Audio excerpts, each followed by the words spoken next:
YouTube, what's going on, guys? Thought I would take a minute to talk about nitrates, take a look inside the Discus tank, show you what's going on inside of here, and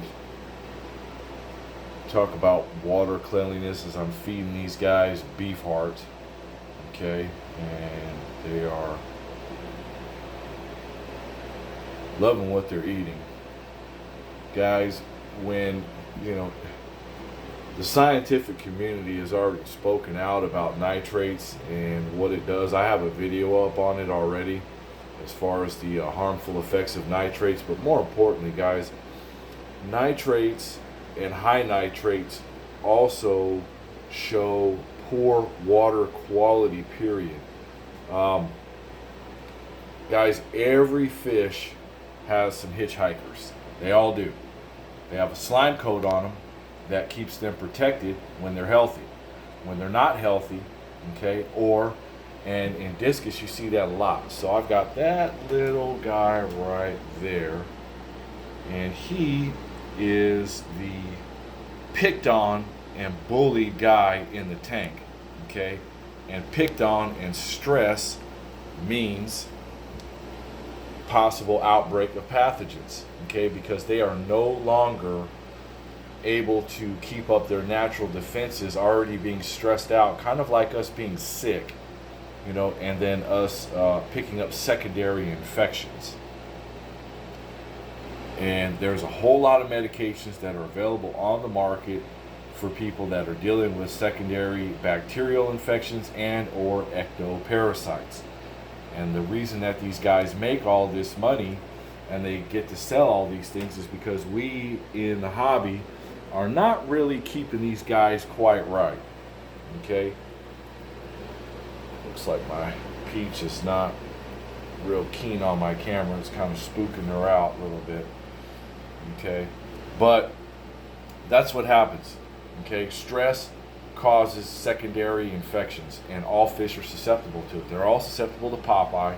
They're all susceptible to ick. They're all susceptible to any kind of ectoparasite pathogen that is commonly found in most aquatic tanks. I promise you that these fish running through the hatchery or farm and they're running to the local fish store, the first place that they're probably getting really fully treated is right here in this tank with me. Other than that, they probably aren't really getting treated all that much. Okay, they're just seeing a whole lot of different bacteria and they're exposed to a whole lot of different things from a whole lot of different fish. No breeder I know worth his salt will guarantee you that their fish are parasite free. None of them.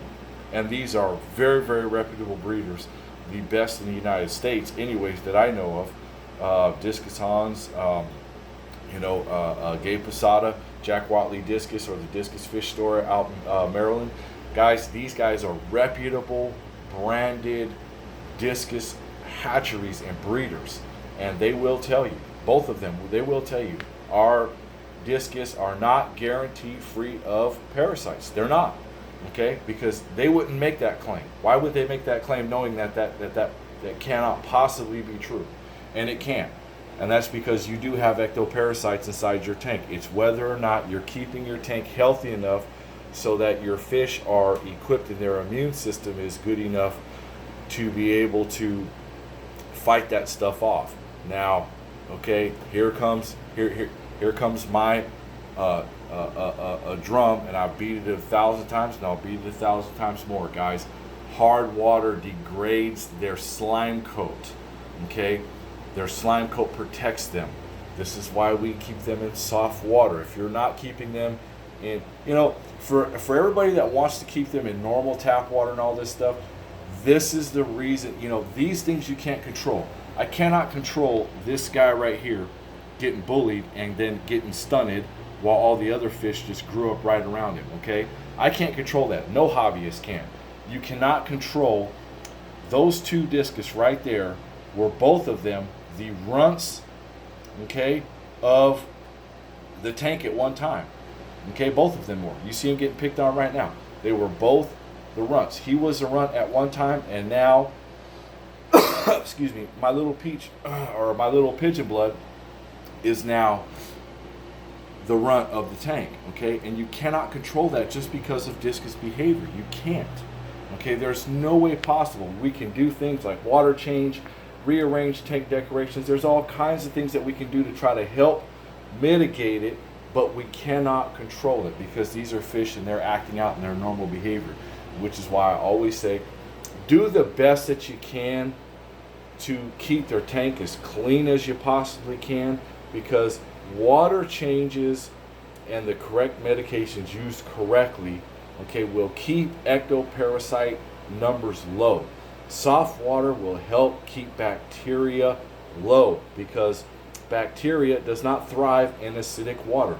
It does thrive in warm water, and it does thrive in your tap water because your tap water is probably hard.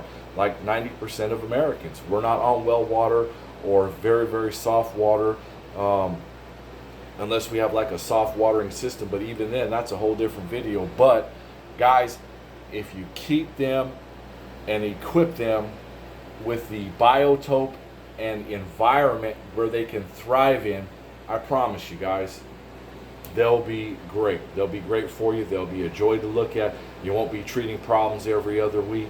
You'll just be sitting around enjoying some fish. Those are my thoughts, guys. If you like this, give me a thumbs up. If you're new to my channel, hey, hit that sub button. I've got more videos coming out real soon here. Guys, here you go. There's a look at my tank. Look at the update of the fish that I got. And they're all growing out really, really nice, guys. Really, really nice. They're coming right along. Thanks for watching, guys.